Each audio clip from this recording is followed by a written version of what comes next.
Je pense que partir de l'idée qu'il y a une égale dignité de l'homme et de la femme et qu'à ce titre, il ne doit pas y avoir de différence, je dirais, dans l'accès aux professions, aux métiers, aux études. En ce sens, le féminisme est justifié.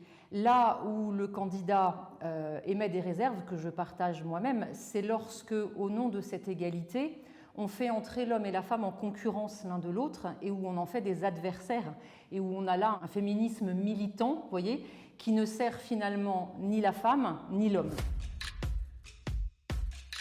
Moi, j'aime bien parler de complémentarité, c'est-à-dire qu'effectivement, quand on dit que l'homme et la femme sont égaux, ça ne veut pas dire qu'ils sont identiques. Et c'est cette complémentarité-là qui est intéressante. Après, est-ce qu'il faut une parité totale? Il faut s'interroger. Pourquoi est-ce que les femmes ne sont pas là? Vous voyez, même en politique, pourquoi y a-t-il si peu de femmes? Alors, il y a eu les lois sur la parité, bien sûr, qui ont rééquilibré. Mais après, il ne faudrait pas non plus que la parité vienne imposer un fonctionnement que les femmes n'ont pas non plus forcément envie d'acquérir. Vous voyez.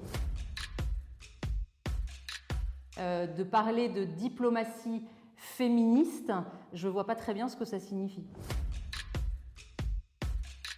Ce n'est pas à l'école de faire un cours sur l'égalité entre les sexes, vous voyez, et encore moins entre les genres.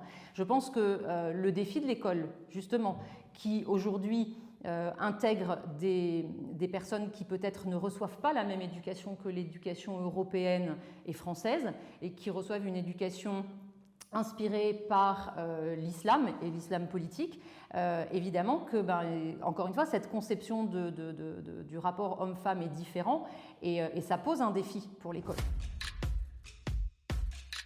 Il y a eu effectivement cette réforme du lycée, cette réforme du bac, qu'Éric Zemmour n'approuve pas.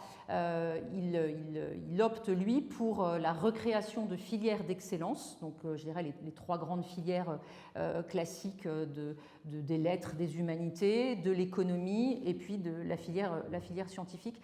Et vraiment cette idée qu'on a à viser l'excellence à chacune des étapes de la scolarité. Et l'excellence, elle concerne aussi bien les garçons que les filles, bien évidemment.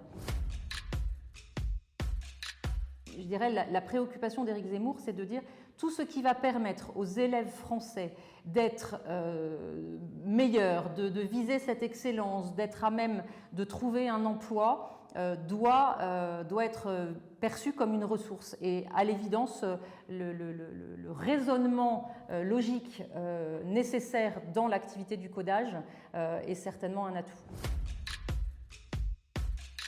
Pour Éric Zemmour, il est hors de question de considérer qu'un enfant puisse faire l'objet d'un contrat, qu'un enfant puisse être considéré comme une marchandise et que le corps des femmes puisse être considéré comme l'outil de production de cette marchandise. Et la conséquence de cela est qu'il ne peut pas y avoir de retranscription, par exemple, à l'état civil d'enfants nés de GPA à l'étranger, de retranscription à l'état civil français. Même s'il faut faire en sorte que cette égalité salariale soit de plus en plus réelle, il ne faut pas pour autant mettre en péril, je dirais, le respect de la vie privée et clairement obliger à une transparence des salaires serait problématique par rapport à ce respect de la vie privée. Éric Zemmour veut les revaloriser à 75%, parce qu'on sait que souvent ce sont d'ailleurs les femmes qui sont veuves plus que les hommes qui sont veufs. Et donc là, il y a une mesure spécifiquement dédiée aux femmes. Il n'envisage pas de la défiscaliser pour le bénéficiaire de la pension alimentaire. Il y a déjà, je dirais, la nécessité de réinstaurer des peines planchers, pour ces délits qui sont de véritables crimes, de manière à ce que la victime ne se retrouve pas avec son agresseur quelques mois à peine après l'agression. Ça, c'est un premier point. Il y a aussi une mesure très concrète qui vise à mettre à la disposition des plaignantes dans les commissariats des avocats qui vont les accompagner dès le dépôt de plainte. Il y a cette volonté aussi de généraliser le port des bracelets anti-rapprochement.